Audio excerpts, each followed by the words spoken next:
The Companies Bill 2012 has been passed in the Rajya Sabha. Now it needs the assent of the President and it will become an act.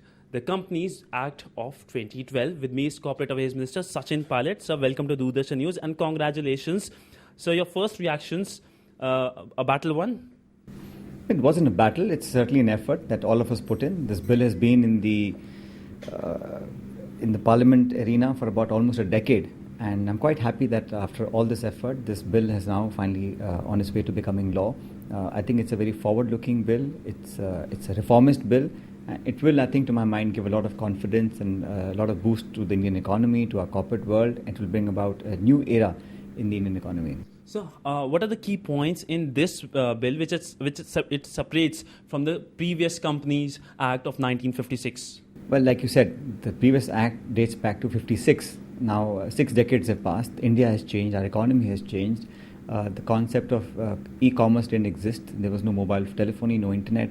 All those business practices have changed, and we have got to realign ourselves to what's happening around the world. This bill will pave the way for Indian companies to be able to work in a global format. We have introduced the concept of CSR, where certain profitable companies which have a certain turnover will be able to do CSR, and 2% of the profits will go into development of the communities and schools and hospitals and roads, whatever they want to do. This is not a cess, it's not a tax, it doesn't come to the government of India or to the state governments. This money is used by the companies to do the work that they feel is important in terms of CSR. So talking about CSR only, how will it help in more inclusive development? Well, it's important. I think corporates and companies that are making revenues and are making profits in India certainly are paying taxes. But as a responsible corporate citizen, every one of these companies must contribute. And I think the percentage was derived after much discussion with all stakeholders. 2% of their money, of their net profits, has to be plowed back, and we have left it very open. There is no Inspector Raj, there is no levy, there is no oversight by the government. We've said it that you have to do self-disclosure, self-reporting on your websites as to what work you're doing. You can open a school, you can open a hospital, make a road, plant a tree, save the environment, wildlife, whatever you want to do, as long as you disclose it.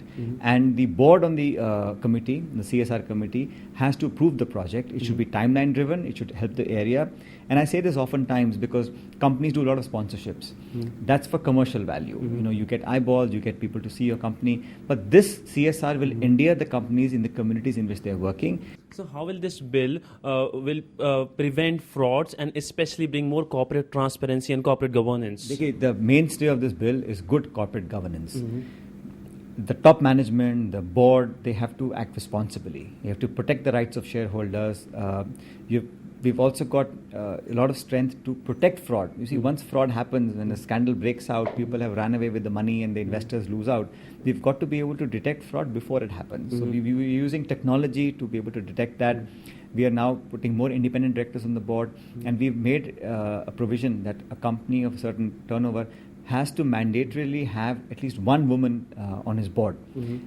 So there's more transparency, more disclosures, more using of technology, more innovative ideas, 1% company concept. So all the artisans, weavers, craftsmen who are working individually now will get all the benefits of being a corporate entity without having to do all the regulation and filing that a company has to do. It will give a lot of help to our small weavers, entrepreneurs and artisans and craftsmen who can get the benefits of being a company now. So my next question is, corporate governance good, fighting fraud good, but how will it help in better ease of doing business in the country?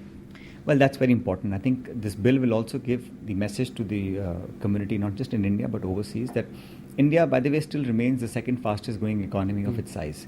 So we want to remain a place of destination for investments, not just foreign but Indian investments.